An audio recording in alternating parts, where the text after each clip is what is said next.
boa tarde a todos e a todas, ao nosso convidado, Maurício Ângelo, a todos os nossos participantes, sejam todos bem-vindos a mais um webinar. Maurício, muito obrigada pelo pronto aceite ao nosso convite, é um prazer recebê-lo para falar sobre a sua perspectiva sobre o tema da mineração e violação de direitos humanos e os ensinamentos para o mundo pós-Covid. Nós temos tido uma enorme satisfação de contar nessa iniciativa com a participação de pessoas do mundo inteiro, profissionais, pesquisadores, acadêmicos, que contribuem para o alto nível dos debates que nós procuramos provocar com os temas escolhidos. Meu nome é Victoria, como coorganizadores dessa iniciativa estão aqui conosco os meus colegas de pesquisa, Daniela Prata e João Vitor, e como debatedoras participarão Ana Carla e Gabriele. Todos os temas que escolhemos para os webinars, como vocês já devem ter percebido, são pautas contemporâneas e relevantes na temática de empresas e direitos humanos, e o mesmo se aplica ao tema de hoje. O Business and Human Rights Working Group é uma iniciativa organizada por pesquisadores da Universidade de São Paulo, coordenada pelo professor Eduardo Saad Diniz, que, por meio dos webinars gratuitos e disponíveis ao público em geral, busca endereçar os problemas suscitados e agravados pela Covid no que concerne a temática de empresas e direitos humanos. Através dos eventos, nós já tivemos a oportunidade de discutir temas como a escravidão moderna, desmatamento na Amazônia, governança social e ambiental, propostas de lei alemã e europeia sobre uma lei para cadeias produtivas, vacinação e Covid. Aproveito para ressaltar que todos os nossos webinars são gravados e disponibilizados no canal do YouTube do Business and Human Rights Working Group e também no nosso website Business and Crime. Os eventos passados já estão todos disponíveis na plataforma, caso você queira rever ou recomendar para alguém. Especificamente tratando sobre o tema de hoje, durante a pandemia, a mineração evidentemente tem se desenvolvido de modo descontrolado e ilimitado, contribuindo para a contaminação de trabalhadores e das comunidades em que se inserem. Recentemente até, nós tivemos um caso em que a Comissão Interamericana de Direitos Humanos aceitou a denúncia de entidades sindicais sobre uma série de aglomeração de trabalhadores e violações de direitos humanos durante a pandemia, nas operações especificamente mineradoras brasileiras. O governo brasileiro foi notificado, tem até o final de julho para se manifestar. Caso contrário, a comissão vai prosseguir com as investigações e com a denúncia. Quer dizer, todo esse cenário demonstra que falar sobre mineração e direitos humanos ainda é um tema extremamente necessário e relevante, com vários pontos latentes, principalmente porque envolve grandes organizações empresariais. Durante a pandemia, nós sabemos que a situação dos trabalhadores do setor da mineração no Brasil só piorou, com trabalhadores em condições precárias que, somado à crise sanitária e política derivada da Covid, provocará a morte de várias pessoas por conta de aglomerações constantes e de um trabalho que, por natureza, é extremamente insalubre e perigoso. Sabemos ainda que a mineração fornece insumos imprescindíveis para diversos setores, como hospitalar, setor de medicamentos, porém, essa necessidade de mercado não pode se sobrepor a condições de trabalho que, com frequência, atentam contra a vida, dignidade, saúde de muitas pessoas, colocando comunidades e trabalhadores em risco de adoecimento, depressão, retrocessos e também do ponto de vista regulatório. O tema de hoje vai ser apresentado pelo Maurício Ângelo. Maurício é fundador do Observatório da Mineração, centro de jornalismo investigativo focado no setor extrativo, criado em 2015. É jornalista especializado em mineração, Amazônia, direitos humanos, justiça e crise climática, repórter freelancer com centenas de matérias publicadas na Monga Bay, Thomson Reuters Foundation, UOL Notícias e muitos outros. E também vencedor do Prêmio de Excelência Jornalística da Sociedade Interamericana de Imprensa em 2019. Maurício, agradeço novamente a sua participação. Podemos iniciar com a sua apresentação sobre o tema e, posteriormente, com as reflexões trazidas pela Ana Carla, pela Gabriele e também pela nossa audiência, os participantes aqui presentes. Muito obrigada. Ok, boa tarde a todos. Obrigado, Vitória, pessoal da USP. De fato, é um tema muito importante e relevante. Tenho acompanhado desde o início essa questão da mineração e da pandemia. Preparei uma apresentação aqui com algumas matérias que eu fiz e alguns também uma visão geral da mineração brasileira, que acho que é importante ter em mente algumas coisas. Vou ver se eu compartilho a minha tela com vocês. E vocês estão vendo certinho a tela?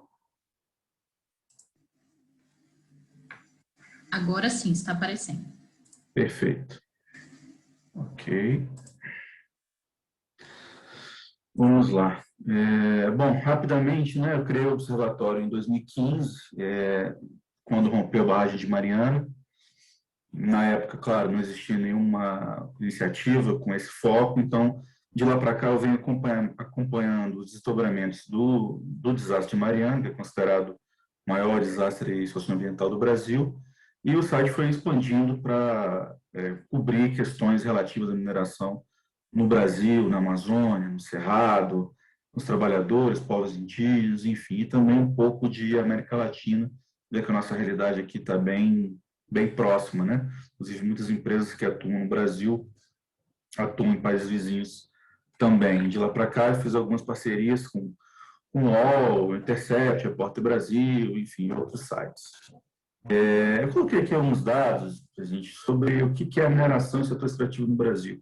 É importante, eu acho, ter em mente, né? O tamanho, a importância do que e de quem estamos falando. O setor extrativo, contando aí com petróleo, representa 20% de tudo que o Brasil exporta. Isso dá 4% do PIB brasileiro.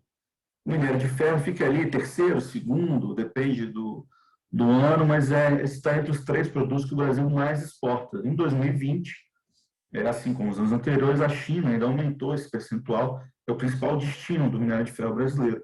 72% do minério de ferro brasileiro vai para a China. Nos próximos anos, até 2024, está previsto 40 bilhões de dólares de investimentos na mineração. O Brasil tem 9 mil minas já legalizadas, operando, e a Agência Nacional de Mineração quer ofertar até o ano que vem 35 mil áreas de 8 blocos para pesquisa mineral. É importante ter essa visão, porque isso tem tudo a ver, né, não só com a pandemia, mas como é que o mercado, o setor tem se movimentado para expandir, né, essas explorações, né? O BNDES, por exemplo, no governo Bolsonaro, já liberou 25 bilhões em crédito para mineradoras e deu suporte para outros investimentos de até 90 bilhões no setor mineral. Esses são todos dados de 2021, agora atualizados recentemente.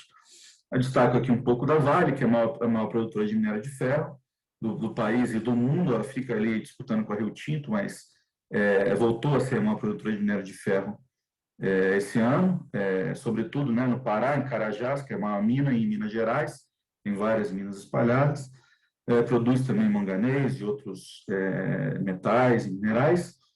Enfim, é uma das maiores empresas de mineração do planeta. Lucro durante essa pandemia. Isso são dados do IBRAM, né, que é a Associação das Principais Mineradoras e enfim, associações representativas do setor. A indústria mineral teve o melhor desempenho entre os setores econômicos de todo o país esse último ano. Exportações aumentaram 11%, e no total, foram mais de 1 bilhão de toneladas de minerais produzidos. O faturamento em 2020 subiu 36% comparado a 2019. O setor mineral faturou 209 bilhões de reais em 2020. É importante ter esse número em mente, depois lá na frente eu vou mostrar porque, além da questão de sigla o dinheiro de modo geral, né? O minério de ferro, né, o principal produto, também subiu 39% o faturamento e o ouro subiu 76%. A Vale, que fechou um acordo agora por Brumadinho de 31 bilhões, inclusive entrou hoje questionando uma indenização de 1 milhão por cada pessoa que morreu no desastre, né? Foram 270 pessoas que morreram. A Vale lucrou só nos 3 primeiros meses de 2021 30 bilhões de reais. Isso é 8 bilhões acima do lucro dos 4 maiores bancos brasileiros, Itaú, Santander, Banco do Brasil e o Bradesco. Você tem noção do que isso representa. Esse é um relatório que foi feito pelo pessoal da Mining Watch do Canadá e outras instituições, lançado em meados do ano passado, mostrando justamente como é que a mineração estava se comportando, né, em relação à pandemia, não só no Brasil, mas no mundo. Então, são umas questões que é importante lembrar, né? As minas normalmente ficam em lugares mais isolados, com recursos de saúde limitados,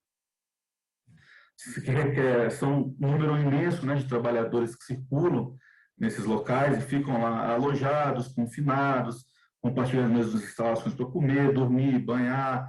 Você tem toda uma logística enorme de circulação 24 horas nessas minas, inclusive, né? Os turnos costumam ser intermitentes, né? Funciona 24 horas, não para nunca.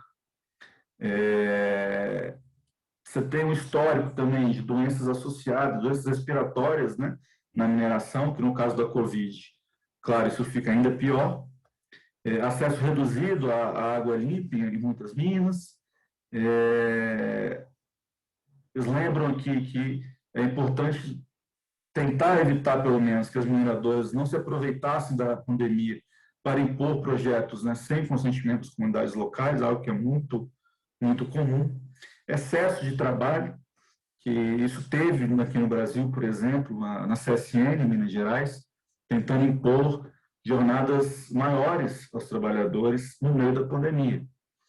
E os terceirizados, assim, no Brasil, cerca de 60% dos trabalhadores da mineração não são vinculados diretamente às empresas, né?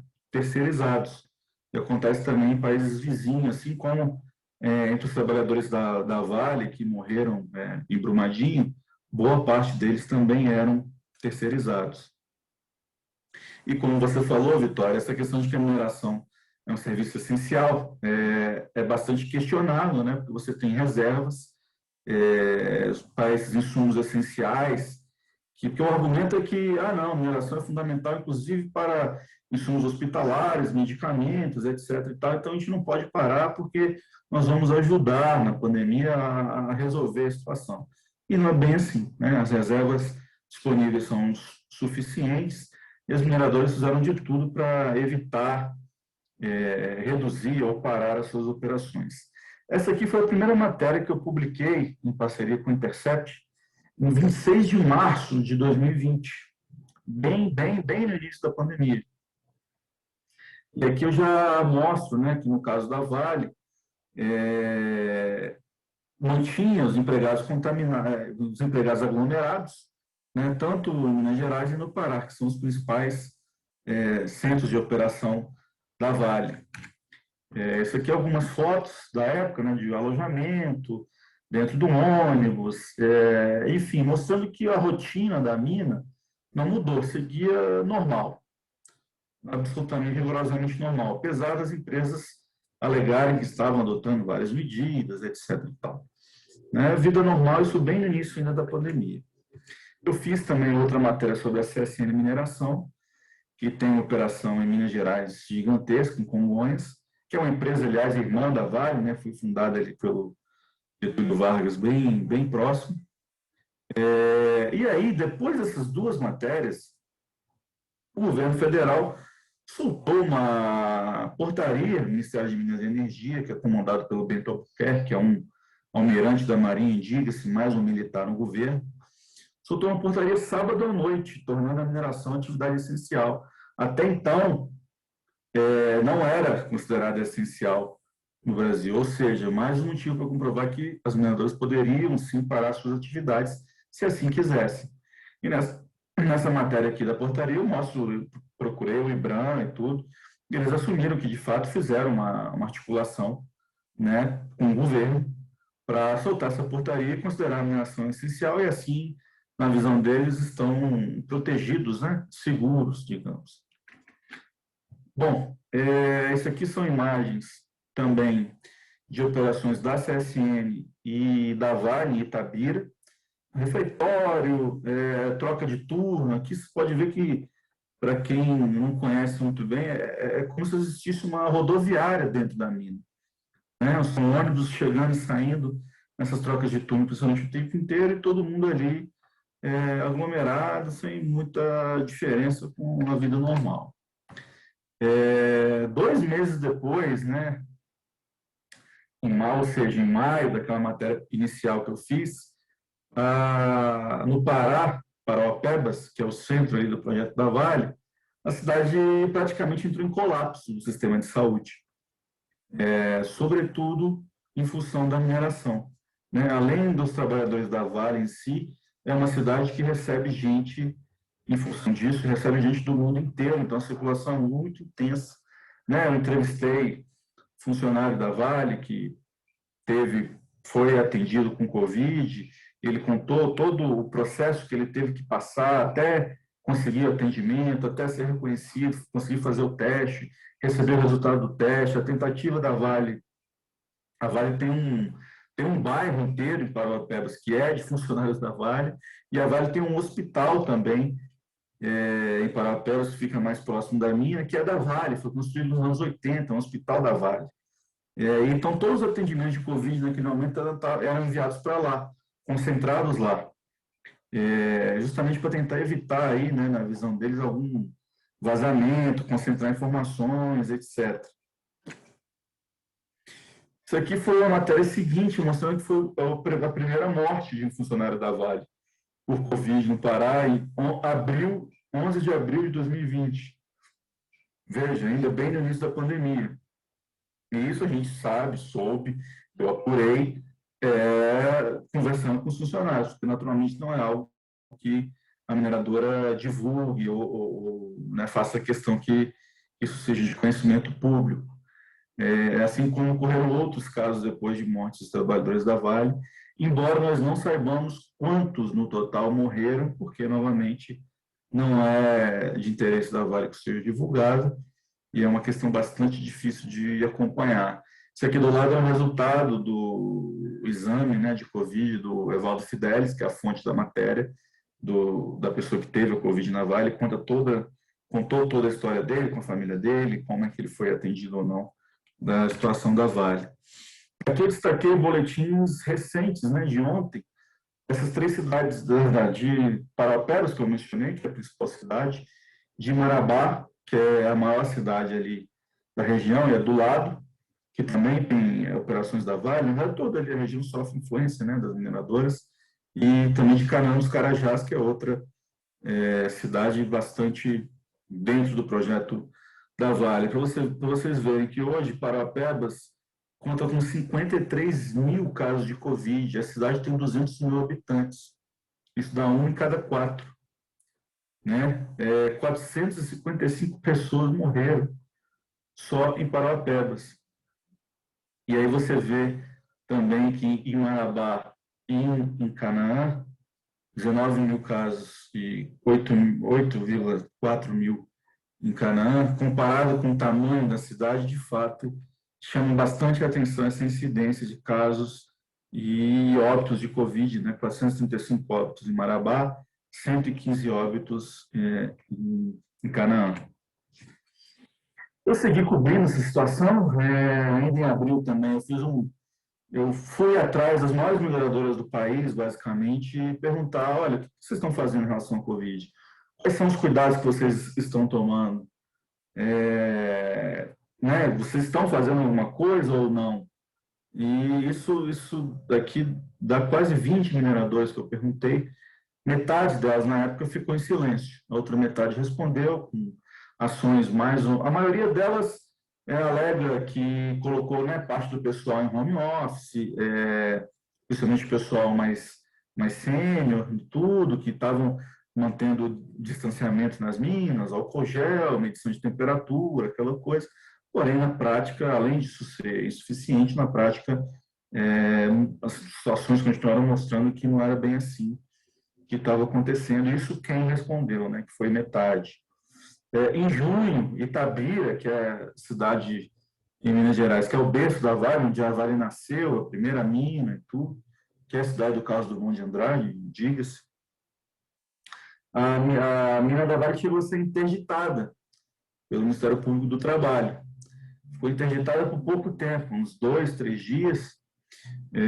A Vale conseguiu reverter isso na justiça, mas chegou a ser interditada alegando justamente surto descontrolado de Covid na mina.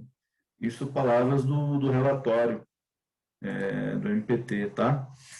Esse aqui é outro estudo que eu destaquei do pessoal do MAR, né, e dos atingidos pela Vale, mostrando aqui o caso aqui são cidades da Bacia do Rio Doce, em Minas Gerais, onde está em marrom, né, e tudo com essa picaretinha, digamos, são cidades com alta incidência mineral e quanto mais escuro, mais casos de Covid, né? Então, eles mostraram essa relação entre cidades que têm mineração e casos de Covid em Minas Gerais, analisando regiões e situações específicas. Essa foi uma delas e ficou provado que nas cidades que têm mais mineração, o número de casos e de óbitos era maior pelo alto índice, né, pelo alto número de pessoas, de trabalhadores envolvidos, como que as cidades, na verdade, vivem em função da mineradora que ali se instala. Aqui são duas matérias relacionadas também que eu fiz já em junho e julho. A Fundação Renova, que é da Vale e da BHP, que é a entidade criada para reparar o desastre de Mariana, em 2015, achou uma boa ideia cortar auxílio financeiro que ela é obrigada a pagar para 7 mil pessoas no meio da pandemia, e chegou a ser denunciada por violação em massa de direitos humanos. Isso depois foi revertido na justiça. Essas pessoas acabaram, né, não tendo esse auxílio cortado, mas até hoje tem todo um processo bastante longo e complexo que envolve essa parte de reparação de Mariana, uma série de outras matérias que eu fiz, não vou entrar em detalhe aqui, mas até hoje isso se arrasta e até hoje a Renova, Vale e BHP tentam cortar esses auxílios, enfim, criar um novo sistema indenizatório que a pessoa, para entrar, precisa abrir mão dos direitos dela e tudo mais. E justamente essa outra matéria, que é de junho, eu mostro isso, né, que as pessoas continuam dessa bacia do Rio Doce, né, que começa ali em Minas e vai até o Espírito Santo, continuam, boa parte delas ficaram sem água potável, sem fornecimento de água potável pela Vale, sem renda, porque são pessoas que, boa parte delas, pescavam, plantavam, tinham uma renda muito maior, inclusive, do que a renda emergencial aí da Vale, que é cerca de um salário mínimo. Então, pessoas que tinham uma renda, vamos supor, de 5 mil reais por mês, você passa a ter um quinto disso, né? Vocês imaginam como é complicadíssimo, para dizer o mínimo, você se readequar, né? Você com a sua família, uma situação dessa, com o rio ali contaminado, o oceano contaminado, você não tem previsão de que as coisas se normalizem, voltem, você possa voltar a trabalhar, pescar, plantar, usar aquela água de maneira segura tão cedo.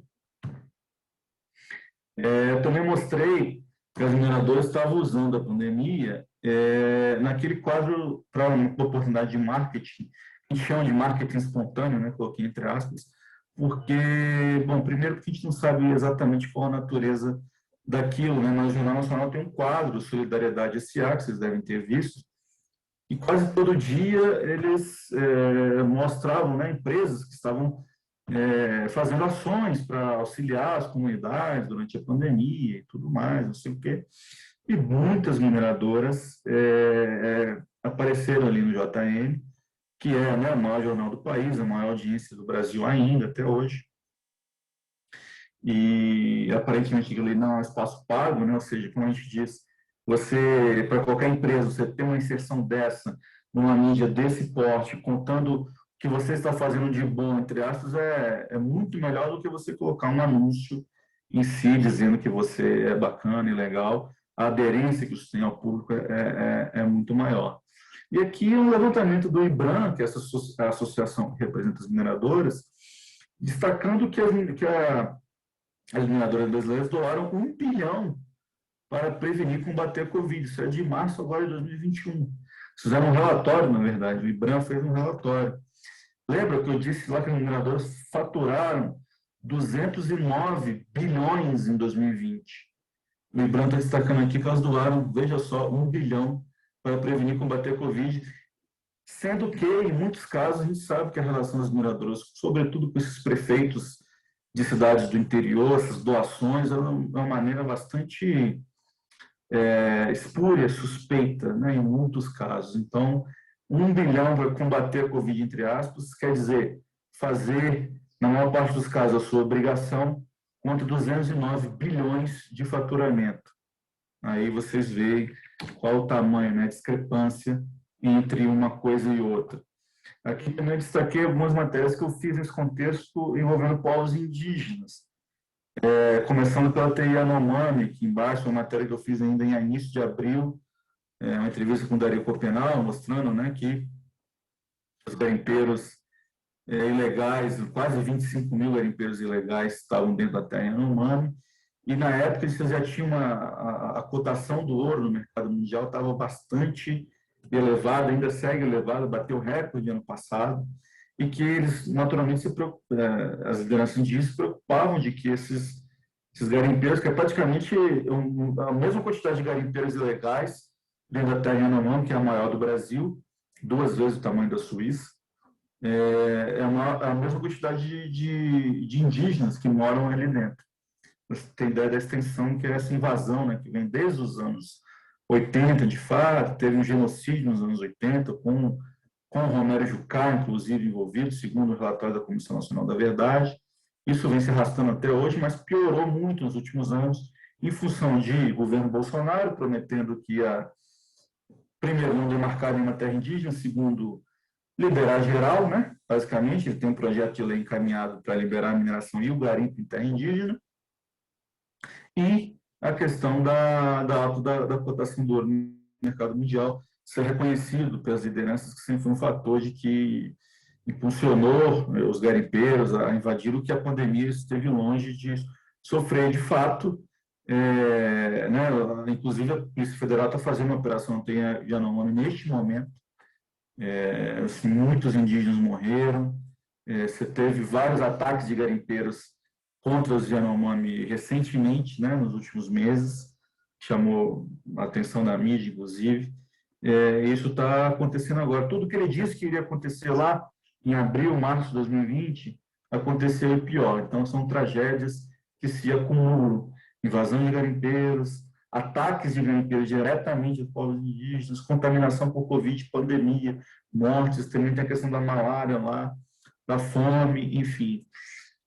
Muito grave, de fato. Essa na outra matéria aqui de julho, eu já abordei o caso de Itaituba, no Pará, que é outro polo maior ali, né, de garimpo ilegal que nós temos no Brasil, e como que, também pela mesma lógica, né, da cotação do ouro, enfim, isso estava funcionando, que também foi outro lugar que está uma situação muito grave, né, teve também vários ataques recentes de garimpeiros lá, a Polícia Federal tentou coibir, foi expulsa por garimpeiros, abandonou os indígenas a própria sorte. Garimpeiros tentaram impedir que indígenas com Munduruku viessem até Brasília protestar contra os PLs que estão sendo aprovados aqui na Câmara dos Deputados, que não são de interesse indígena, né, que vão favorecer donos de garimpo e tudo mais.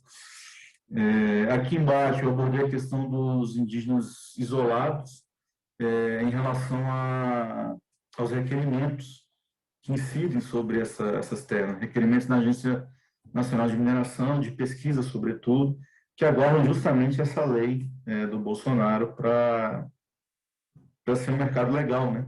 Ser aprovado e ser aberto, finalmente, esse mercado para a grande mineração. E, finalmente, essa matéria que eu publiquei na Mongabê, que é uma parceira do Observatório, recente, agora de abril de 2021, mostrando que os indígenas na Amazônia morrem 2 vezes mais por Covid do que os registros oficiais do Ministério da Saúde revelam. Isso tem muito a ver também com o fato de que os indígenas que vivem em contexto urbano, entre aspas, considerado pelo Ministério fora das suas aldeias, são ignorados na vacinação, ignorados nas estatísticas oficiais. Então, as associações indígenas se juntaram, se reuniram para fazer esse levantamento e fazem esse acompanhamento até hoje. Isso aqui também são duas matérias recentes, de maio, agora, mostrando que no meio da pandemia, nós tivemos dois rompimentos de barragens, vazamentos, rompimentos de barragens no Brasil. Um no Amazonas, de uma mineradora que é controlada por um grupo do Peru atualmente, a BOC, que é do grupo Minsur, contaminou os rios ali dos Uaimiri e Atuari. Os indígenas não podem usar a água neste momento, crianças passaram mal, a extensão da contaminação ainda está sendo estudada pelos órgãos competentes, né? O MPF entrou com um pedido, enfim, uma situação que ainda não recebeu a atenção que merece, eu diria. E essa outra aqui do meio é o rompimento de uma barragem no Maranhão, da Equinox, que é uma mineradora do Canadá. Temos muitas mineradoras canadenses no Brasil, que isso foi ali em abril, maio, e até hoje, estamos em julho, as pessoas continuam também sofrendo com a contaminação da água, né? Não tem acesso à água potável como tinha antes, e essa barragem transbordou, uma barragem auxiliar transbordou, rompeu, contaminou os rios, os lagos ali da região, e investigando, você tem todo um histórico de conflitos, né? A mina usa muito explosivos, isso comprometeu as estruturas da casa, casas ficam rachadas, com a estrutura comprometida, algo que a mineradora nega, mas que sabemos que realmente procede pelos relatos dos moradores. E você tem situações muito semelhantes em outros locais do Brasil também, em Minas Gerais, por exemplo. Isso aqui é uma matéria de hoje, publiquei hoje no Observatório e no UOL, que tem a ver com direitos humanos e mineração. Fiz um levantamento aí exclusivo, mostrando quantos trabalhadores foram resgatados em garimpos no Brasil nos últimos 13 anos, desde 2008, que é quando tivemos a primeira operação do Grupo Especial de Fiscalização Móvel, né, que era do Ministério do Trabalho, que foi extinto por Bolsonaro, agora vinculado ao Ministério da Economia. 333 garimpeiros foram encontrados em situação análoga à escravidão no Brasil de 2008 para cá. E é interessante porque, além do dado do levantamento em si, que ele não existia, nunca tinha sido feito antes, na virada ali de 2009 para 20, fizeram várias operações na Bahia. A pandemia, início de 2020, eles estavam num fluxo bom, né, porque o garimpo começou a ser, de fato, alvo dessas operações de 2017 para cá. O Pará é o estado que lidera isso, tem 12 operações das 31 que foram feitas, e o ouro também é disparado o principal alvo, né, desses garimpos. Mas esse número ainda está muito longe de ser a realidade, porque não há, né, servidores suficientes para fiscalizar tudo que precisa ser fiscalizado no Brasil. São relatos, né, dos próprios auditores do trabalho, dizendo que está com uma defasagem enorme de servidores, né? Mais de 1.000 se aposentaram nos últimos 10 anos.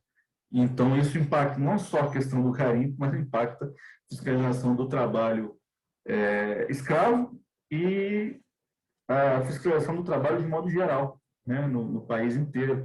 A situação das superintendências regionais também não é boa, está longe de ser boa, inclusive. Por fim, né, como a Vitória falou, essas matérias que eu fiz no observatório sobre os trabalhadores da mineração, sobretudo, foi utilizada numa denúncia de entidades sindicais que foi aceita pela Comissão Interamericana de Direitos Humanos. Esse processo ainda está correndo, né? É de se esperar e se imaginar que isso vá adiante. Eu também coloquei aqui em perspectiva algumas coisas sobre o lobby, né, desses mineradores, que não parou durante a pandemia. Então, rapidamente, isso aqui é o financiamento das mineradoras para deputados em 2014, que foi a última eleição em que isso era autorizado, né, doações de empresas para políticos. Mineradoras doaram 104 milhões de reais para deputados estadual, federal, governador, candidatos, né, na época. Só a Vale e subsidiárias da Vale doaram 82 milhões. E boa parte desses deputados foram reeleitos em 2018, continuam ocupando seus cargos, continuam naturalmente influenciando as votações desses projetos de lei, como o projeto de lei do Bolsonaro, que vai liberar a mineração em terras indígenas, como outros projetos que são de interesse do setor mineral, como uma série de regulações, de mudanças em regulações que estão acontecendo dentro do MME e da Agência Nacional de Mineração. Então, que independência que esses deputados têm para atuar diante dos interesses de mineradores. Importante ter isso em mente. Isso aqui é outra matéria, dezembro do ano passado. Eu mostrei que o governo Bolsonaro anunciou várias metas, né, 115 metas para os próximos anos, né, na mineração.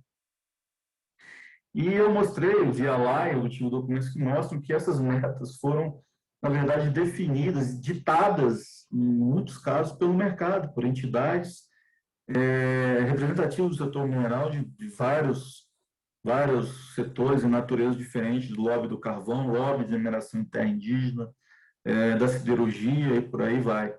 Então, o governo federal formatou, pensou, estabeleceu metas para o setor, para a mineração nos próximos anos, que foi literalmente ditadas pelo mercado. Não há essa separação entre governo e empresas.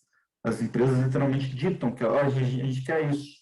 O governo vai lá, oficializa isso em forma de política pública, sem ouvir, na parte dos casos, a sociedade civil, enfim, sem nenhum tipo de consulta pública e por aí adiante. Ou quando fazem consulta pública, entre aspas, mais para constar do que, de fato, alguma coisa relevante. Essa outra matéria que mostra esse lobby, junho de 2020, no meio da pandemia, a Agência Nacional de Mineração está com uma parceria com a OCDE para, segundo palavras de um próprio diretor da ANM, passar uma guilhotina regulatória no setor mineral brasileiro. Eles estão revendo várias normas, além do que já foi revisto pela ANM. Eles entregaram um relatório preliminar agora, no início do ano, estão em discussões ali internas. Esse trabalho, essa parceria de guilhotina regulatória, que não tende a ser boa coisa para as comunidades afetadas, sobretudo, deve ter a previsão que no fim do ano isso seja o fim desse trabalho, o resultado disso, né? Vai ter um congresso, tudo mais, isso seja divulgado. Aqui, novamente, eu mostrei que o Ministério de Minas e Energia quer liberar, tem um parecer, uma nota técnica do Ministério, que recomenda a revisão de um parecer da AGU, antigo da AGU, para liberar a mineração dentro de florestas nacionais, que hoje é proibido. Então, você tem todo o histórico de leis, né, de criação de unidades de conservação, florestas nacionais e reservas extrativistas, etc. Nesse caso, é outro movimento para liberar dentro de florestas nacionais de mineração, assim como o país vai liberar dentro de terras indígenas. Então, todas as áreas protegidas do Brasil estão sob ataque do setor mineral, de um jeito ou de outro, isso tudo correndo no meio da pandemia. Aqui, novamente, eu mostrei que o MME, aqui o ministro Bento Albuquerque, o deputado Joaquim Passarinho aqui, do Pará, à esquerda, e recebem vereadores de Itaituba, por exemplo, favoráveis ao garimpo, lobistas do setor mineral, em geral, o tempo inteiro dentro do Ministério, e aqui em Brasília, na Agência Nacional de Mineração, enfim, eu mostrei essa série de reuniões que eles fazem, essas articulações têm acontecido o tempo inteiro, inclusive com o general Mourão também, amigo próximo de donos de garimpo, líderes garimpeiros, tem se reunido diversas vezes também no meio da pandemia, e o que mostra qual que é o real interesse do governo. Qual é o interesse do Mourão como presidente, vice-presidente do Brasil e presidente do Conselho da Amazônia, em realmente garantir que os garimpeiros sejam expulsos das terras indígenas, como está tendo operação agora, e saiu a notícia de que o Exército tem boicotado as ações da Polícia Federal na TI Yanomami, que eu mencionei antes, prometendo fornecer helicóptero, por exemplo, e de última hora dizendo que não será possível, abrindo mão de uma série de apoios que o Exército deveria fornecer. Será que isso acontece por acaso? Tenho minhas dúvidas. Aqui, novamente, né, o Arthur Lira, que foi eleito presidente da Câmara recentemente, Bolsonaro entregou uma série de pedidos para ele, de projetos que o governo considera prioritários, o Arthur Lira está entregando. Seja o PL de mineração em terra indígena, o PL de licenciamento ambiental, que já passou pela Câmara, que tem regras muitíssimo danosas ao meio ambiente. Eu mostro também que o Arthur Lira recebeu R$200 mil na sua campanha de deputado em 2014 de uma empresa de táxi aéreo que atende a garimpeiros na Amazônia. E ele voou em jatinhos dessa empresa durante sua campanha para a presidência da Câmara. Então, além de ser algo lá em 2014, é uma empresa que ele tem relação direta até hoje. Novamente, qual a independência que o Lira tem desses interesses minerais na Amazônia? Parece que nenhuma. Essa é outra matéria que eu mostro do presidente da FUNAI, que é um delegado da Polícia Federal. Bolsonaro se reuniu com lideranças indígenas, Caiapó, que são favoráveis, existe uma minoria de liderança indígena que é favorável ao garimpo, embora, importante ressaltar, as principais organizações indígenas, a PIB, a Articulação dos Povos Indígenas do Brasil, COIAB, da Amazônia e várias outras, são terminantemente contra, assim como as principais organizações do Munduruku, dos Caiapó, inclusive, e dos Yanomami também são contra a mineração em terra indígena, há uma minoria que é a favor, né? E Bolsonaro se reuniu fora da agenda com esse pessoal, justamente incentivando que eles pressionem os deputados a aprovar o projeto de lei dele, que vai liberar a mineração em terra indígena. O presidente da FUNAI, nosso Marcelo Xavier, recomendou que o madeireiro que organizou essa reunião, que criou uma cooperativa para explorar garimpo ilegal nas terras dos Caiapó no Pará, entrasse com uma ação contra uma associação indígena. O presidente da FUNAI recomendando ao madeireiro que entre contra uma ação pública contra uma associação indígena que é contra o garimpo. São coisas que realmente acho que só no Brasil que acontece, quase só aqui, né? Também, no meio da pandemia, mostrando o interesse de multinacionais, nesse caso a Anglo American, que tem um grande projeto de exploração de minério de ferro em Minas Gerais, processando do Mato Dentro, tem um mineroduto que vai até o Rio de Janeiro, passa por centenas de quilômetros, diga-se, e atua em vários países aqui da América Latina. A Anglo American não é a única, né? A Vale tem muito. Eu fiz uma série de matérias já um pouco mais antigas, antes da pandemia, inclusive, e durante a pandemia eu acompanhei alguns casos como a Anglo American, ela não desiste de minerar nas terras dos Munduruku no Pará. Tem muitos requerimentos que ainda constam na base de dados da Agência Nacional de Mineração, apesar da Anglo American ter, de fato, desistido de alguns requerimentos depois que essas matérias saíram e depois da pressão da PIB, da Amazon Watch, de outras organizações que se reuniram para chamar atenção para isso, para se reunir, inclusive, com diretores da ANM, mas isso ainda está longe de representar uma desistência, porque tem muitos requerimentos que ainda constam na base de dados da ANM, de subsidiários da ANM. Então, quis dar também um pouco dessa visão do lobby, que não parou durante a pandemia, pelo contrário, se acelerou em muitos casos, porque é o mercado se movimentando para violar direitos, seguir violando direitos, né? E são coisas que terão impacto certamente aí os próximos anos. Então, quis dar essa noção geral de, né, os trabalhadores sofrendo pelo fato de não ter parado, ao contrário de outros países que teve as atividades mineradoras paralisadas, como a Vale em outros países paralisou atividades. Aqui no Brasil, não. E, enfim, você tem vários outros exemplos. Até esse lobby que é muito forte aqui em Brasília e que está bastante organizado para continuar violando direitos e continuar garantindo que esses projetos se expandam pelos próximos anos. Ok, gente? Obrigado. Muito obrigada, Maurício. Eu acho que todas as reportagens investigativas que você selecionou, conduziu, são bastante representativas do quão complexo e intricado é o fenômeno da mineração, né? E não só no Brasil, porque, a meu ver, a mineração ela tem um fator complicador, né, e um fator peculiar, talvez, que é o fato de que essas subsidiárias, as filiais, sempre vão se localizar em locais que naturalmente são ricos provedores de minérios, né? E aí, coincidentemente, via de regra, são estados que também são bastante omissos em relação a uma política regulatória protetiva de direitos humanos.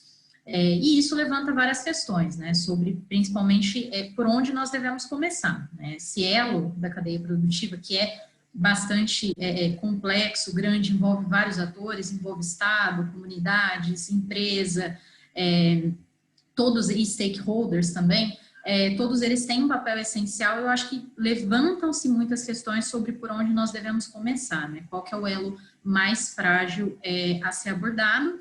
E talvez para iniciar as nossas reflexões, eu gostaria de convidar as nossas debatedoras, a Gabriele e a Ana Carla também, para fazerem as suas colocações. E podemos, então, iniciar com algumas perguntas para provocar um pouco mais esse tema, Maurício.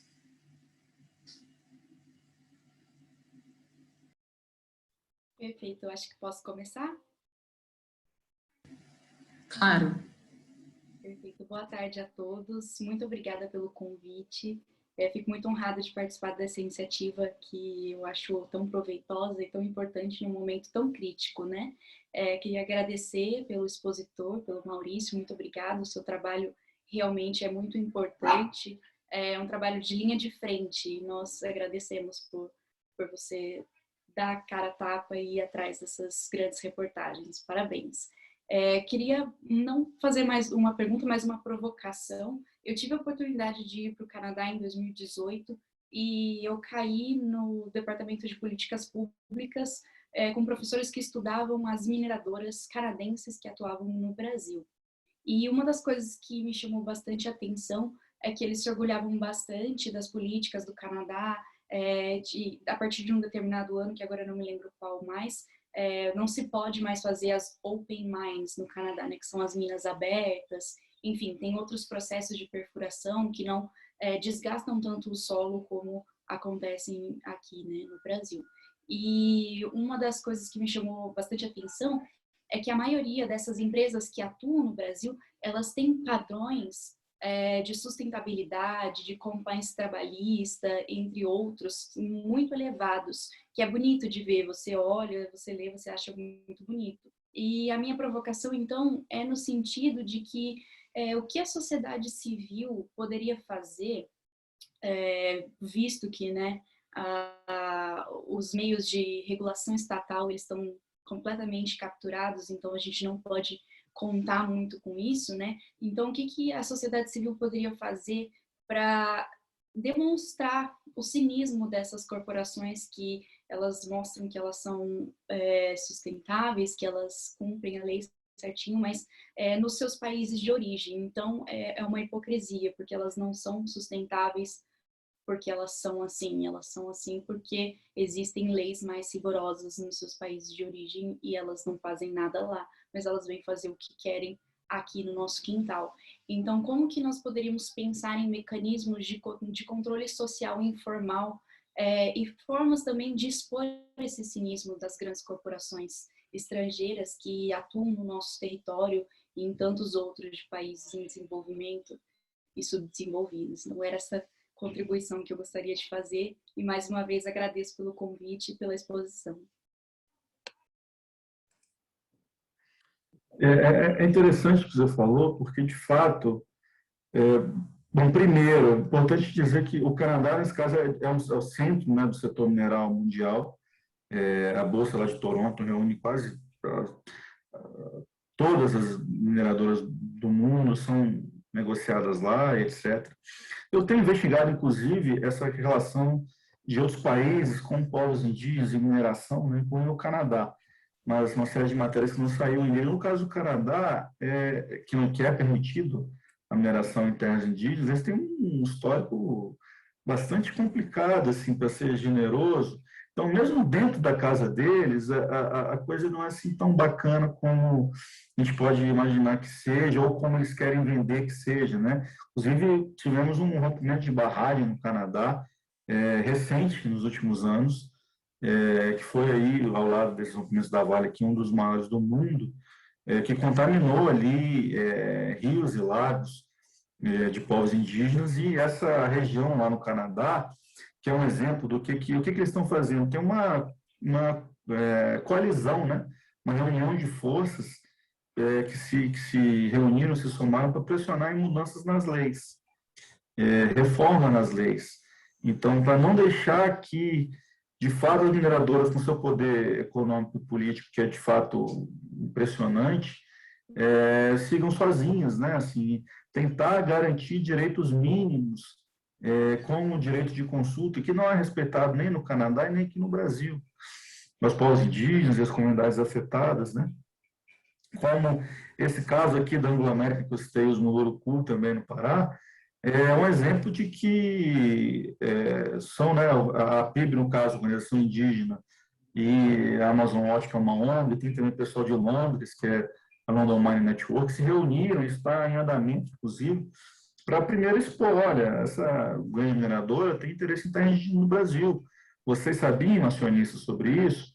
E pressionar, perguntar que resposta eles têm a dar em relação a isso. E eles já desistiram oficialmente de algum desses requerimentos, né, que é um processo ainda um pouco longo, aí, de médio prazo, pelo menos, mas já começa a dar resultados, assim como a Vale também tem acionistas críticos, né, que fazem parte é uma estratégia conhecida aí no mundo, um grupo de acionistas críticos se compram ações da empresa para ter voz e conseguir influenciar nas reuniões de acionistas e fazer perguntas e mostrar várias questões que estão acontecendo, que isso, em última instância, chama a atenção dos acionistas do mundo inteiro, da mídia. Agora, isso consta na ata ali da reunião, isso vai para o balanço da empresa. Então, você tem essas brechas, essas maneiras de você tentar pressionar por mudança, pressionar por lei, expor o que está acontecendo, tanto dentro da empresa quanto fora, no que envolve aí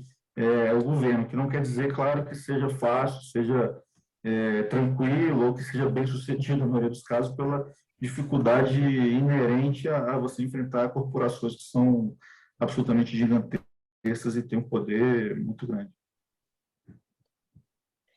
Bom, boa tarde. Também queria agradecer, né, a oportunidade de estar aqui dialogando com vocês. Queria agradecer muito o Maurício também. Eu fiquei assim, encantada com o seu trabalho, Maurício. É muito bom a gente ver um jornalismo investigativo, mas acima de tudo crítico, né? Coisa que a gente não consegue ver nas grandes mídias, né? E o que me chama atenção, assim, né, que você trouxe muito da questão da influência econômica, política, né, legislativa, né, dessas grandes corporações, dessas mineradoras, e o quanto isso silencia processos de vitimização, né? Então, acho muito interessante você, assim, com o seu trabalho, consegue, de alguma forma, dar voz, né, a alguma desses processos, né, de vitimização, dessas vítimas, enfim. E aí eu gostaria de trazer uma provocação também, né, olhando para o lado do sistema de justiça, né, quando a gente olha, então, para a atuação, né, do Ministério Público Federal nesses casos, do Ministério Público Estadual, né, da própria Justiça.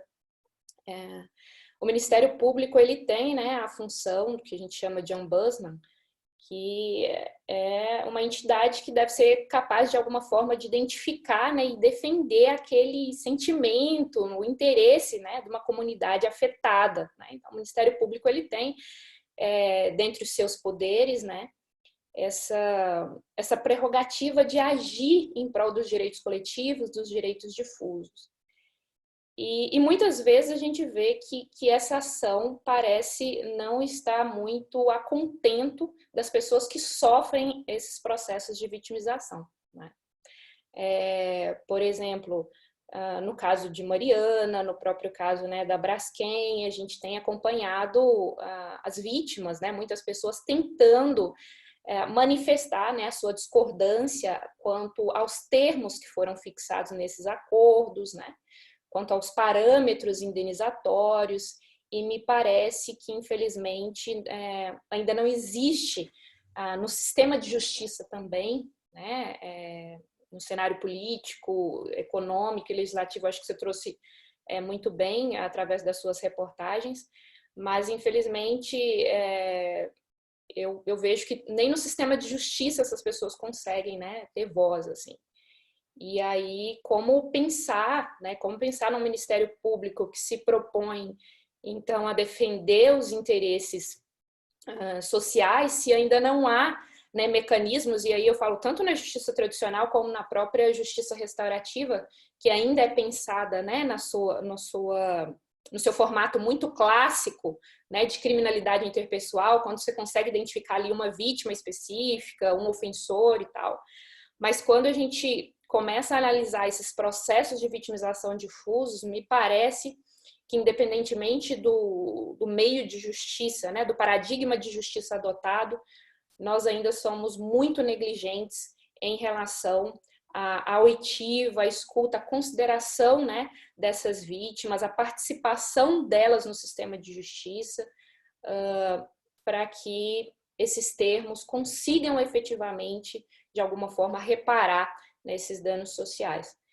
Então, eu gostaria, Maurício, se você puder, eu não sei se você já fez alguma reportagem investigativa nesse sentido, em que teve a possibilidade de ter mais contato, né, com vítimas desses processos de vitimização aí, protagonizados por essas mineradoras, e qual que é a sua perspectiva em relação a isso, né? Assim, se você teve a oportunidade de ouvir, o que essas pessoas trouxeram para você? Você concorda com a visão que eu tô colocando no sistema de justiça? Ou você tem outra perspectiva? Eu queria te ouvir em relação a isso.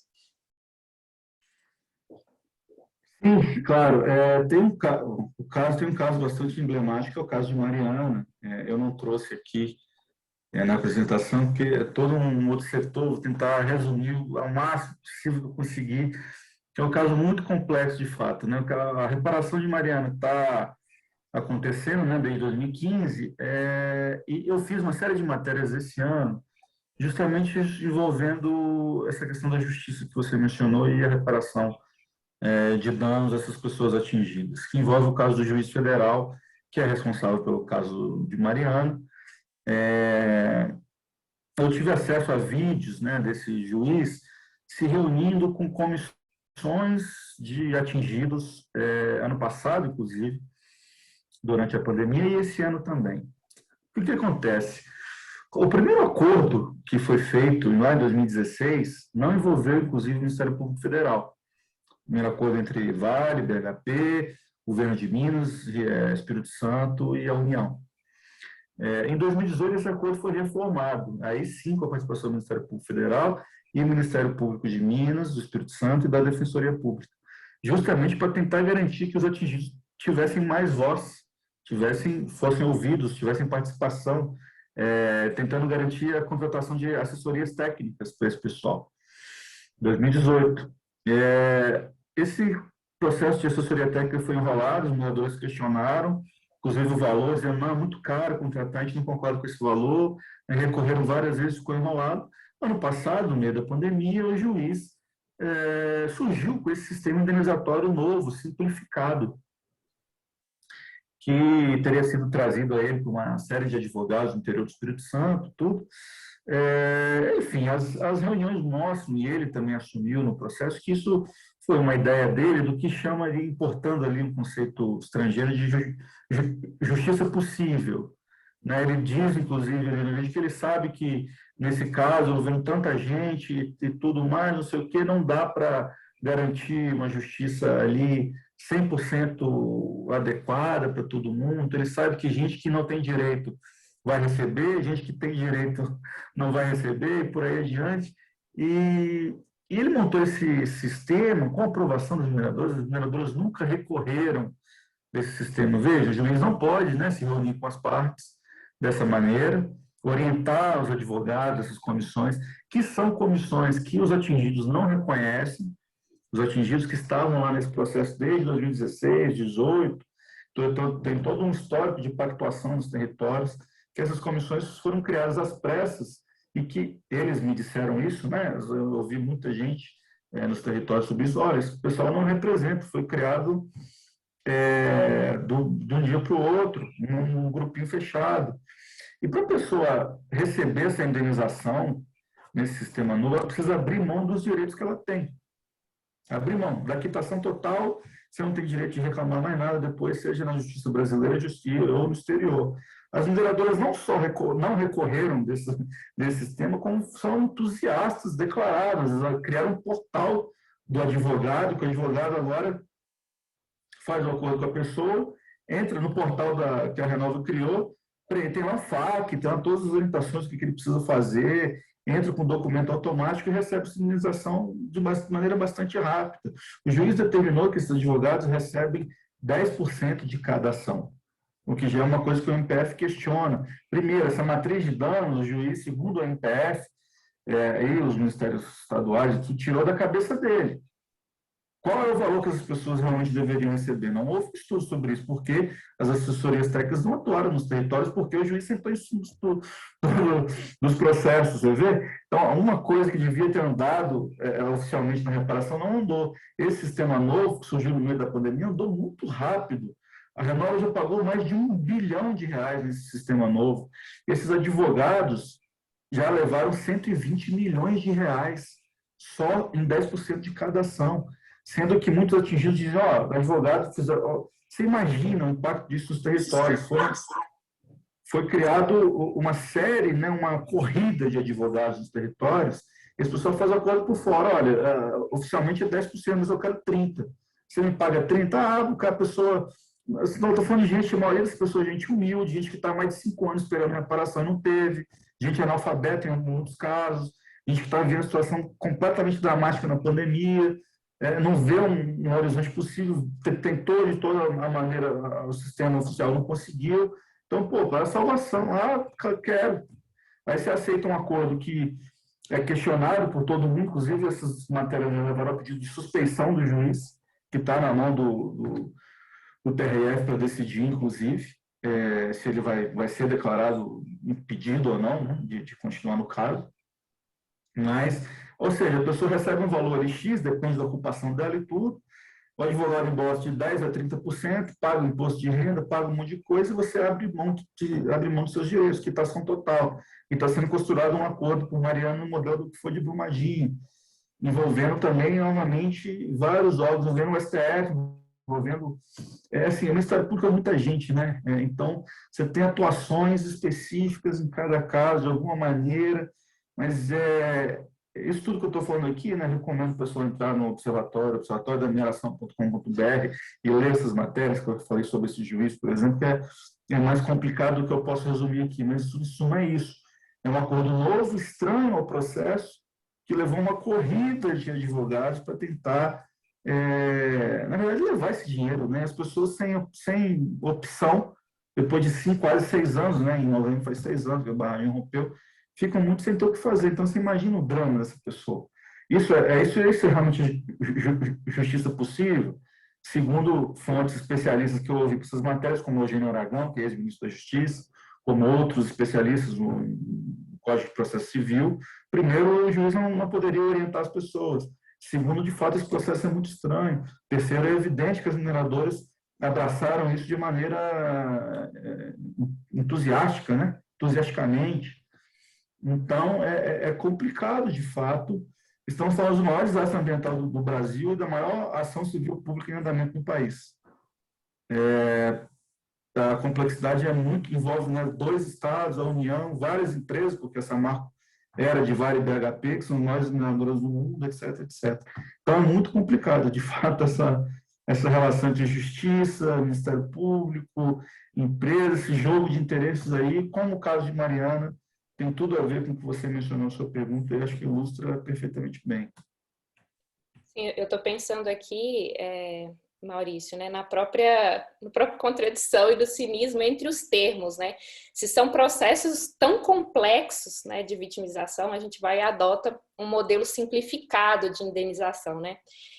Mas eu fico pensando assim, aí olhando um pouco, né, para o âmbito da academia, né, o desafio que se impõe a nós, né, de ajudarmos a pensar mecanismos jurídicos que possam então viabilizar, né, a oitiva e uma participação mais ativa dessas pessoas, né, que não estão conseguindo se inserir, participar, né, para além da questão de má fé, de talvez haver por parte do próprio sistema de justiça uma resistência, né.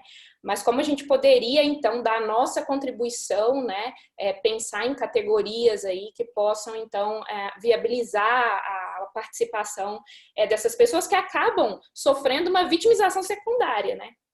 Então, o sistema de justiça acaba revitimizando, né, essas pessoas, e aí entra também, né, a questão que o professor Eduardo Sadini traz, né, da dependência comunitária. Então também é muito complicado, às vezes, quando o sistema de justiça condena a empresa, ou por exemplo, a questão do fechamento, né, da empresa, isso pode impactar, pode vitimizar novamente essas vítimas que muitas vezes dependem economicamente, né.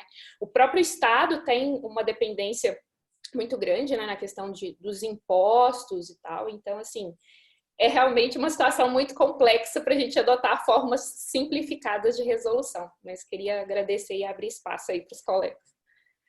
Não, só uma coisinha que eu lembrei, assim, de parte da universidade, da academia em si. Claro, é complicado pelas limitações de N maneiras, né, envolvidas nisso, mas nesse caso, por exemplo, a UFES, que é a Federal do Espírito Santo, tem uma participação importante nos estudos sobre a qualidade da água do Rio Doce, por exemplo. Assim como outras universidades também do Rio fizeram esses estudos que mostram que a água, de fato, está contaminada, continua contaminada em vários pontos. Nós estamos falando de 700 quilômetros de bacia de rio até o oceano, já chegou até Abrolhos, na Bahia, que é uma das áreas de maior biodiversidade do Atlântico Sul. Isso ainda não é conhecido, esse estrago. E as mineradoras seguem fazendo campanha de marketing, e mais do que isso, seguem dizendo que estudos delas próprias, que elas ainda não apresentaram de maneira, digamos, transparente, dizem que a água está boa, está potável.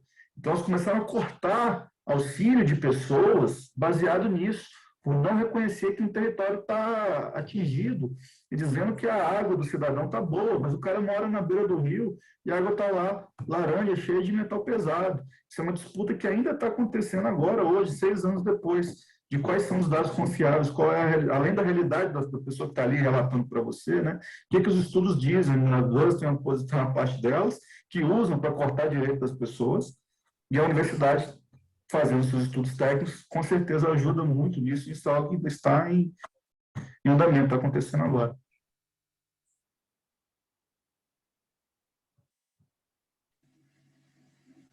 Maurício, eu queria agradecer as suas colocações, né? Sua fala lembrou recentemente um relatório com o qual me deparei, né? Um relatório, acho que é Vozes da Terra, que foi publicado por uma coalizão de entidades, de organizações da sociedade civil, por meio de uma série de estudos de caso, né, com as tendências de resposta do setor da mineração à pandemia, né, pandemia assim, em nível global.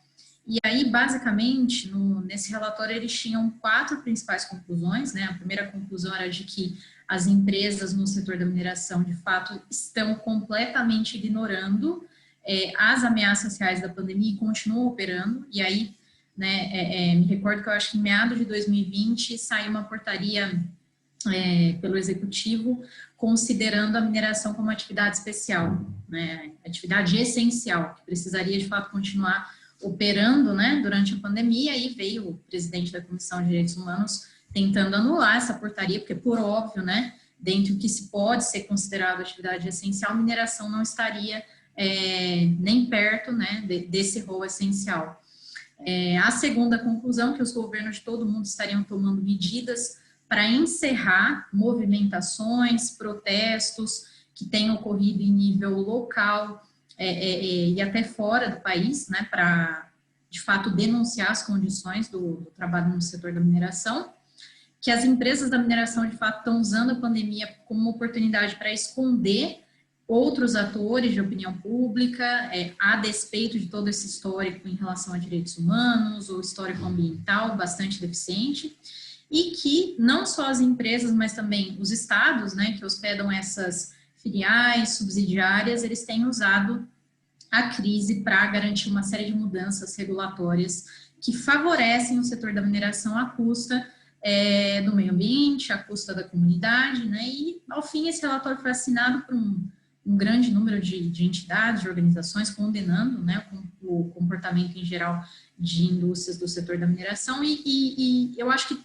todos os setores, né, de todos os setores em que nós temos corporações atuando, o setor da mineração, né, e aí insisto nessa questão na minha fala, ele é um setor peculiar, né, que de todos, ele parece que tem um quê quase de intocável, né, é um setor extremamente monopolizado, né, a pandemia só agravou a situação, ela tem sido usada como uma oportunidade, inclusive, para enfraquecer a política ambiental brasileira, que já é bastante vulnerável. Então, paralelo a isso, nós temos uma realidade que você demonstrou lá no primeiro slide, falando que tem um prognóstico aí de oferta de concessões minerais que passa dos 30 mil, né? 30 mil regiões ali disponíveis para concessão e para continuidade dessa atividade explorativa que abre terras indígenas, né, e vai devastando tudo por onde de fato atua. E aí eu gostaria de ouvir a sua opinião, né, e me interessa muito porque do meu lado, né, como uma pessoa formada na área de direito, com experiência na área jurídica, é muito interessante ver essa realidade investigativa e crítica que você traz, né, você de fato se debruçou sobre a realidade nua e crua desses trabalhadores, né, tentou contato com essas corporações, verificou essas condições de trabalho, conseguiu de fato chegar com lupa, né, enxergar com lupa as condições de trabalho que são desenvolvidas especificamente no setor da mineração. E eu gostaria de ouvir a sua opinião, dentro de toda essa realidade e a experiência que você tem com o próprio Observatório da Mineração, onde de fato é o elo mais frágil dessa cadeia, né? É a ausência desse repertório de direitos humanos no discurso e na cultura organizacional dessas corporações? É uma postura essencialmente omissiva do Estado? É a ausência de ferramentas para administrar esse risco social, né? É a questão da dependência comunitária também, que nós precisamos buscar formas de suplantar, né? Isso que também é um problema, como a Ana Carla colocou, que é um dos conceitos que o professor Eduardo desenvolve, né? Quando o dano local convive com uma dependência bastante ambígua das atividades da empresa, sobretudo em função da necessidade de arrecadação tributária, né? Então, quer dizer, são tantos fatores envolvidos. Qual o aspecto, na sua opinião, que de fato urge ser abordado, né? Porque são tantos fatores complicadores que envolvem a questão da mineração, né? E aí trazendo mais especificamente para o Brasil, né? Que envolve aí comunidades sensíveis, meio ambiente, todo um problema político, né, de esforços mesmo para enrijecer e garantir o enforcement dessa política regulatória. Então, o que você diria na sua experiência, né, com o jornalismo investigativo e crítico, que de fato é o elemento essencial que precisa, de longe, ser abordado? É difícil escolher um só, como você mencionou, vários deles, que são todos fundamentais. Desde quase 6 anos de observatório, conversei, né, com centenas de trabalhadores de mineração, moradores de regiões impactadas, investiguei esse lobby, tudo. A gente segue, né, mantendo contato com as pessoas e também com os pesquisadores, com a academia, com grupos, né, que estudam a mineração no dia a dia, como o pessoal de Juiz de Fora, da UFMG, do Espírito Santo, e por aí vai. É muito complicado, né? Porque, como, assim, primeiro que esses métodos que as mineradoras usam no Brasil, eu tenho tentado olhar um pouco para fora também, esses métodos se repetem em todos os países do mundo, não são muito diferentes, não tem seguem todo um padrão, né? Porque é muito fácil você, com esse poderio econômico tão grande, ter a influência que elas têm política, né, de cada país. E eu já fiz matérias mostrando como que as mineradoras ditam também normas que são aprovadas aqui no Brasil, como a Vale ditou regras que foram aprovadas em Minas Gerais, que levaram também ao rompimento das barragens, né? Mesmo após o rompimento de Mariana em 2015, veio Brumadinho em 2019, mais letal ainda. Os trabalhadores, por exemplo, tem muitos sindicatos que a gente sabe que ficam na mão das empresas, né? Aquela questão de cooptar lideranças, isso acontece. Então, são poucos sindicatos combativos. os trabalhadores que se prestam a denunciar, a registrar, a bater de frente com a empresa, são perseguidos, são processados. Enfim, eu conheço alguns deles, é muito difícil. Essa questão da dependência das cidades em relação às mineradoras, né? Esse conceito de que não há alternativa, né? Você precisa explorar primeiro o seu potencial mineral ali, você não tem opção de abrir mão daquilo, tem uma riqueza tão grande, né, que não pode ser negligenciada. Então, mas essa é uma discussão que existe academicamente falando até, mas primeiro já ficou provado que as cidades mineradoras não têm um índice de desenvolvimento humano acima da média, pelo contrário, em alguns casos, como tem estudo recente de escolha na Amazonas, por exemplo, na região amazônica, que a exploração de ouro, principalmente, não traz um desenvolvimento, traz até vários problemas crônicos que ficam para serem resolvidos ao longo do tempo. Essas minas abandonadas, essas barragens abandonadas, o que será feito com elas em cada caso, né? Em Poços de Caldas, Minas Gerais, tem uma barragem de registro radioativo que está abandonada desde os anos 90. Começaram a fazer obras nela nos últimos anos. Aqui em Ross, que é uma mineradora do Canadá, que explora a maior mina de ouro do Brasil, que é aqui em Paracatu, aqui divisa com o DF, tem a maior barragem do Brasil, uma das maiores barragens do mundo. Não sei se você já passaram, quando você passa pela BR, meio em cima, um morro, você vê a barragem não tem fim. Você não vê o fim da barragem. Não vê onde ela acaba, você vê onde ela começa, não vê onde ela termina. E a vida útil dessa mina, daqui em Rosa e Paracatu, então, em 2021, está previsto para 2030, que já foi expandido, daqui a 9 anos. Quem é que vai cuidar, de fato, dessa barragem?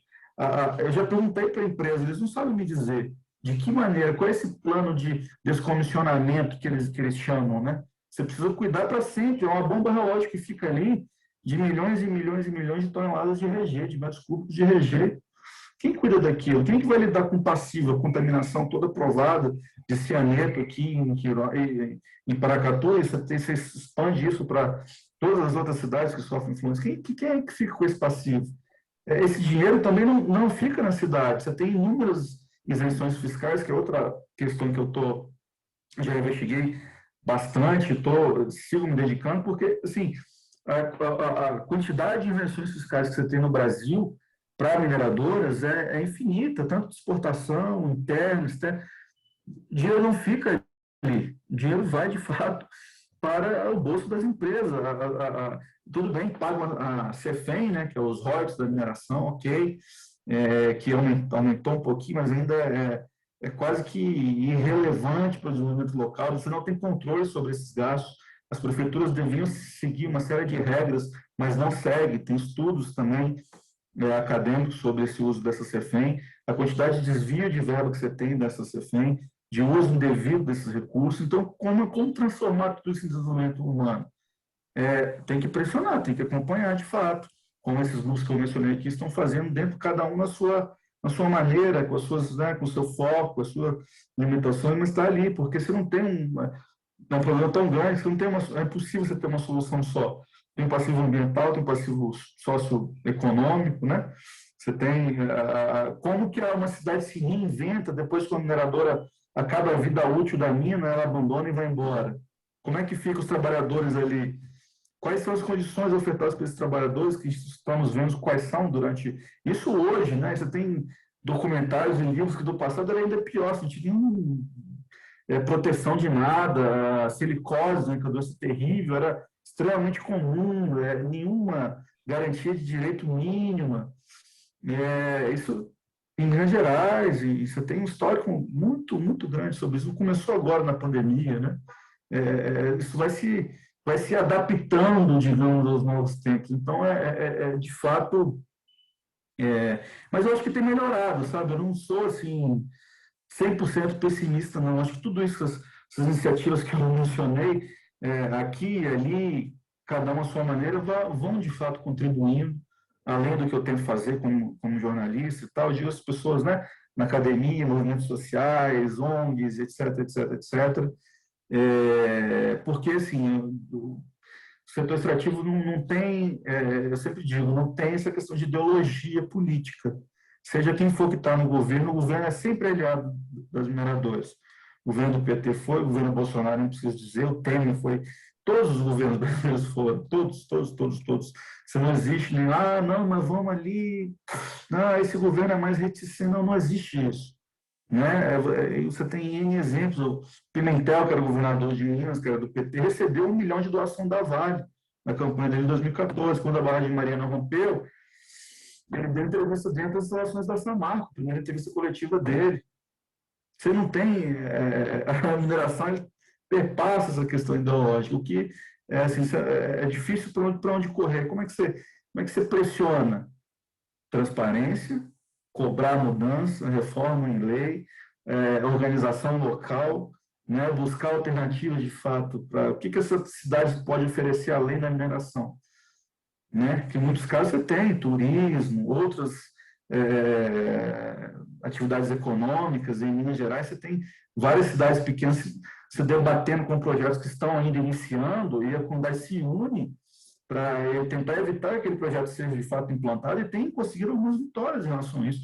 O Cerro, por exemplo, uma cidade conhecida uma cidade histórica, conhecida pelo turismo, pelo queijo, que é muito reverenciado internacionalmente, etc, etc e tal. Você tem várias dessas mobilizações locais que conseguem barrar alguns projetos. E isso enfim, sempre existiu, isso continua existindo, e você tem algumas vitórias no meio desse processo. Ótimo, Maurício. Muito obrigada. Acho que essas colocações só reforçam mesmo, a partir dessas constatações que você faz, né, dos casos que você já se deparou, do contato diverso ali com trabalhadores, com empresas, movimentação política. Concordo muito com o seu ponto de vista em relação à questão da ideologia. Quando eu falo desse quê de intocável, é realmente isso, né? Entra governo, sai governo, a gente vê esse privilégio que é dado ao lobby corporativo, especificamente no setor da mineração. Então, de fato, eu acho que você trouxe alguns aspectos que valem a pena a gente refletir sobre como começar, de fato, a endereçar essas mudanças, né, de forma mais eficaz. Eu acredito que o Laurindo tem uma pergunta para fazer, Laurindo. Por favor, fica à vontade para fazer diretamente ao Maurício. Obrigado, Vitória. Primeiramente, parabenizar pelo evento, que acaba sendo um evento de grande aprendizado. Parabéns ao Maurício pela rica pesquisa. E, Maurício, essa sua pesquisa acaba se relacionando muito com a pesquisa de um angolano que por muito tempo viveu exilado, perseguido, né? Eu sou angolano, sou africano, acima de tudo.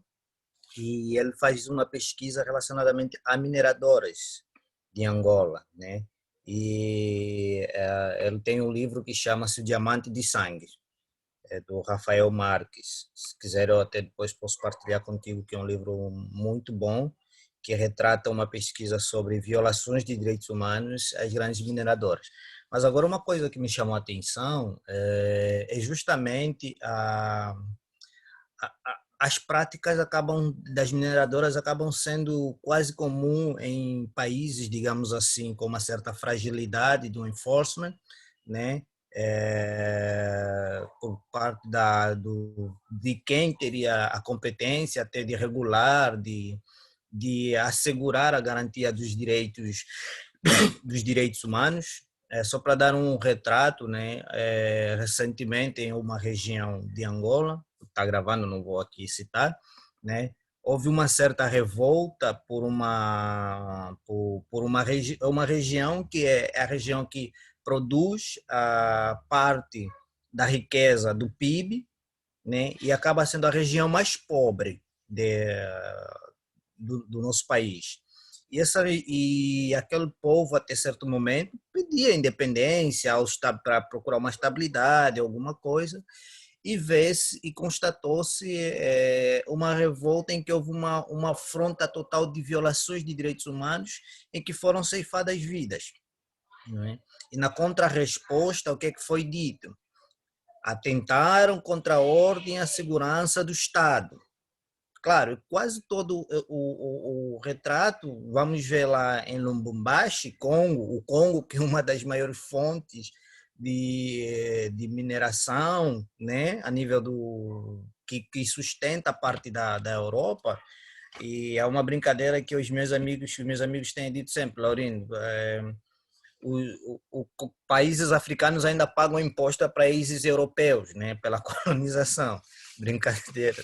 Mas você vai ver, o Congo ela é hoje um país de tanta instabilidade política por conta da riqueza que ele tem nesses países. Então, assim, como você olha o potencial, a influência dessas grandes mineradoras, que eu creio que estão no Brasil, estão em África, estão na Ásia, e que acabam por tendo um suporte dos seus governos, dos governos desses países, e eles acabam por violar direitos humanos. E engraçado, falou-se aqui do Canadá, né, e de empresas, que se você olhar a Petrobras aqui no Brasil, nem o mesmo que a Petrobras, perdão, a Petrobras não, a Odebrecht aqui no Brasil, nem o mesmo que ela vai fazer lá em Angola, entendeu? As práticas delas aqui, ela até pode violar uma outra prática, entendeu? Mas se você olhar para lá, para quando ela sai da sua gênese, onde ele tem um cerco ainda, não total, mas ainda com um enforcement law mais rígido, né? A lei um pouquinho mais rígida, e vai para esses países em que a legislação é mais flexível, ela acaba tendo outro impacto. E isso e ela acaba tendo uma retribuição, a flexibilidade, as violações de direitos humanos, suborno, né? Mas o ponto central é como é que você olha. Você falou do lucro dessas mineradoras, principalmente aqui no Brasil, mas esse lucro e o lucro que elas pegam dos outros países em que não há esse controle efetivo. Qual o impacto você, como jornalista, que faz esse estudo de investigação muito bom, será sei que você um dia já procurou pesquisar e verificar, qual o impacto que isso pode trazer na sociedade, com base até nas violações de direitos humanos, que quase não se vê nada. Eu digo sempre, construir uma escola, só para terminar, construir uma escolazinha, né, se você for pesquisar, e até lhe desafio a fazer essa pesquisa sobre Angola, sobre o Congo, não é? Os caras constroem uma escola, pensam que fizeram uma maravilha para o povo, né? As empresas, cervejaria polui a água. Eu brinquei, tivemos um evento na Multicompliance, em que acho que foi a Vitória que falou sobre a questão. Não, foi a Gabi que falou, a Gabi, não, a Daniela que falou sobre violações ambientais. Eu vivo numa região onde a minha mãe vive, em que tem indústrias que poluem o meu ambiente, sabe? Que poluem a água. Mas agora você me pergunta, o que essas empresas fazem para aquele círculo? Nada, absolutamente nada. Mas essas empresas têm ações brasileiras, têm ações francesas, têm ações americanas. E os caras são os mesmos que vêm dizer que temos que ficar bem com o mundo, temos que não poluir, temos que não violar direitos humanos, sabe? É uma contra... Eu não me consciencializo com essa situação, entendeu? Então, assim, eu vejo isso como uma coisa que ainda precisa ser estudado com mais profundidade e começar a tocar na ferida, né? Como vamos tocar na ferida? Obrigado, desculpa aqui o desabafo.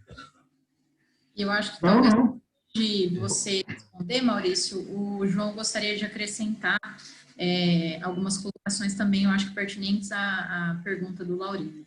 Eu gostaria, na verdade, só de acrescentar, Maurício, se você me permitir, eu gostaria de acrescentar uma pergunta a respeito de uma informação que você trouxe agora há pouco, com a qual eu concordo muito, inclusive, que é a respeito dessa participação do lobby empresarial, mas das mineradoras, diante de diferentes espectros político-ideológicos que a gente vê que transitaram, né, no Brasil nos últimos anos, né? Recentemente, a gente tem visto que a nossa crise sanitária, né, em relação ao Covid-19, ela tem se aprofundado e se transformando já numa crise humanitária aqui no Brasil, né? E isso somado mais ao poder econômico, ao poder de autodestruição e de violação de direitos humanos, né? Gerado pelo grande impacto que as grandes empresas têm trazido no âmbito nacional e assim como em Angola, como o Laurindo trouxe na sua inferência anterior. Eu gostaria de perguntar a você, Maurício, o que você, nos seus trabalhos, tem refletido acerca de quais serão as causas de um aprofundamento tão forte no impacto e na vitimização, né, nesses últimos anos, acho que principalmente de 2017 para cá, mas de 2019, um aprofundamento muito maior nessa vitimização e na violação de direitos humanos por parte das empresas. Então, qual seria a causa para que houvesse esse aprofundamento tão forte nos últimos anos, sendo que as grandes empresas sempre estiveram fazendo um lobby tão grande e sempre exerceram um poder econômico tão forte aqui no Brasil, dentro de todos esses aspectos político-ideológicos distintos. E muito obrigado mais uma vez pela sua palestra hoje. Sim, eu comecei respondendo o Laurindo. Laurindo, você tem toda a razão. Eu posso ilustrar aqui com alguns casos de mineradoras brasileiras ou mineradoras que atuam no Brasil e na África. Eu não sou um mega especialista, mas eu fiz algumas matérias sobre por exemplo, a Vale, né, tem uma das maiores minas de carvão do mundo, fica em Moçambique, que é da Vale. E a Vale contou com para conseguir essa concessão dessa mina. Ela fez lobby durante décadas e décadas para conseguir essa mina, conseguiu ali, na verdade, o governo FHC, o governo Lula. O Lula também participou pessoalmente para garantir que isso ficasse na mão da Vale, para resumir. Assim como também o Lula fez várias viagens, né, itinerantes para a África, levando empresas para Angola, para vários outros países, né? Assim como a Vale tem interesse também numa mina de minério de ferro na Guiné, que disputa lá com a Rio Tinto, que tem toda uma confusão com empresários israelenses lá, uma picaretagem infinita, tem livros sobre isso, tem várias matérias, pode achar. E em Moçambique, eu fiz uma matéria em dezembro, 7 meses atrás. A Vale, naturalmente, já expulsou muitas famílias das suas casas para conseguir explorar essa mina de carvão e reassentou essas famílias em locais próximos, entre aspas, né? E aí vem as promessas que você disse. Normalmente, aí você tem que reassentar a família e dar condições mínimas para que as pessoas vivam, né? Plantem, tenham água, energia, educação, acesso a serviços básicos, o que não foi feito em Moçambique. Você tem várias denúncias dessas violações nos últimos anos. E em dezembro agora, explodiu uma mina terrestre que matou uma criança, amputou a perna de outra criança e outras crianças ficaram feridas dentro de um desses reassentamentos da Vale. A mina terrestre que era a herança da guerra civil do país. Ou seja, a Vale expulsa a família de suas casas e reassenta a família numa área em que nem verificaram se tem mina, se tem... Não, bota aí, pessoal, de qualquer jeito, onde der aí, e pronto. Uma criança morreu, outra teve a perna amputada. Agora em dezembro, na área da Vale, que está tentando explorar esse projeto. Está explorando esse projeto nos últimos anos, agora resolveu que vai abrir mão, vai vender esse projeto de carvão lá em Moçambique, porque ela se deu conta de que o carvão é poluente, né, e que agora a Vale é verde. Então, todo esse greenwashing que os mineradores estão fazendo, depois de fazer lobby por décadas para exploração de carvão, eles descobriram que o carvão é poluente e agora querem abrir mão do negócio. Na verdade, não foi tão lucrativo quanto elas acharam que seria. Teve essas inúmeras violações de direitos humanos acumuladas lá e, sobretudo, junto com pressão de alguns investidores que, olha, vocês estão exagerando um pouco demais isso aí, né? Barragem rompe, mata criança, vamos parar um pouco. Aí os mineradores começam a voltar um pouco, vamos se desfazer de algumas coisas, né? Como a Anglo American, que eu mencionei aqui, que explora minério de ferro em Minas Gerais, quer explorar terra indígena na Amazônia. O América está sendo processado em Zâmbia, na África, pela contaminação de centenas de milhares de mulheres e crianças por chumbo. É uma coisa gravíssima. Nós temos um caso parecido aqui na Bahia, terra do Caetano Veloso, inclusive. Santo Amaro teve uma indústria de chumbo lá nos anos 60, 70, 80, 90, parou nos anos 90, que é uma coisa completamente horrível, a cidade inteira contaminada com chumbo. Crianças nascem com má formação fetal até hoje, em função dessa contaminação por chumbo. Trabalhadores morreram centenas de trabalhadores contaminados, não tinha proteção, não tinha regra nenhuma de nada. O meio ambiente todo foi contaminado. A cidade, eles recapearam as ruas da cidade com rejeito de chumbo na Bahia. Pavimentou a rua com rejeito de chumbo, está contaminando todo mundo lá até hoje. É um negócio completamente absurdo, fora assim que você possa imaginar, meu Deus, não é possível. E gente morrendo, gente com a vida destruída, criança, você vê a foto dos bebês, chocante, é horroroso. Isso acontece na África, acontece no Brasil, são casos concretos de empresas que estão aí até hoje, são da Europa, né? São da Austrália, são da África do Sul, atuam no Brasil, atuam aqui no Peru, atuam no Chile. Está tudo ligado, não dá para ignorar esse mercado global que é de dinheiro, de lucro, e é de violações de direitos humanos também. O que você mencionou, João, acho que parte da explicação para a barragem ter rompido, 2 barragens romperam, né? E tem outros casos de barragem que romperam também, mas bem menores, e, enfim, com impacto bem menor, mas esse boom de commodities, né, que você teve nos anos aí 2000, né? 2010 adiante, e que nós estamos passando por ele ainda.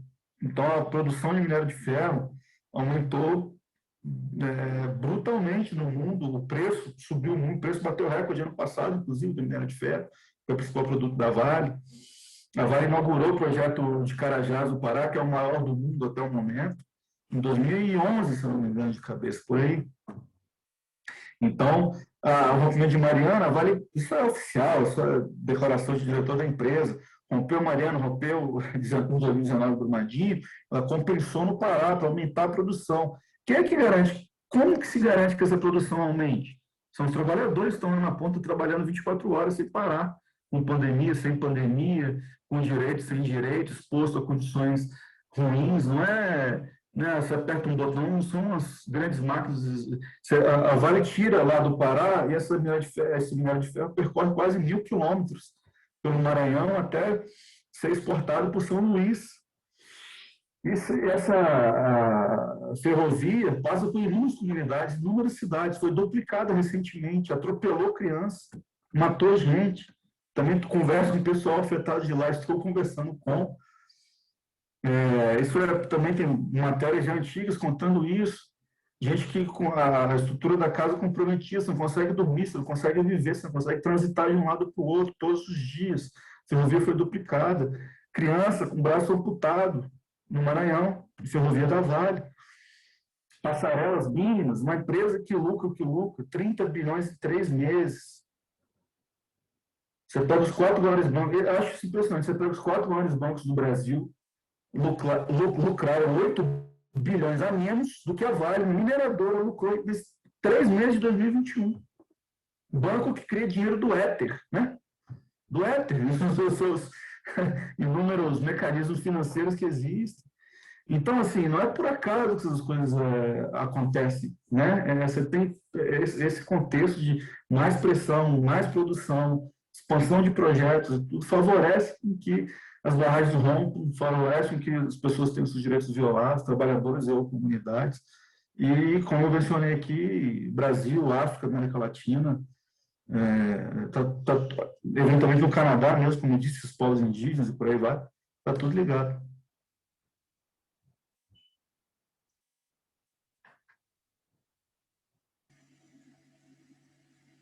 Acho que, se não tivermos mais nenhuma outra pergunta, eu iria encerrar.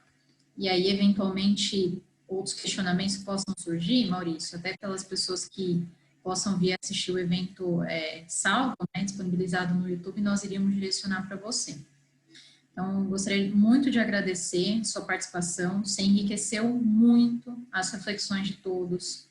Queria agradecer também a Ana Carla, Gabriele, pelas considerações, todos os nossos participantes, que todos nós, pesquisadores, profissionais, nós possamos, a partir dessas reflexões, contribuir para a massa crítica que movimenta essa regulação ainda bastante rudimentar do comportamento empresarial no Brasil, expondo e explorando os minérios aí à custa de uma violação ostensiva do meio ambiente e de considerações também sobre os direitos humanos, culminando nessa realidade tão degradante que você tão bem expôs, Maurício.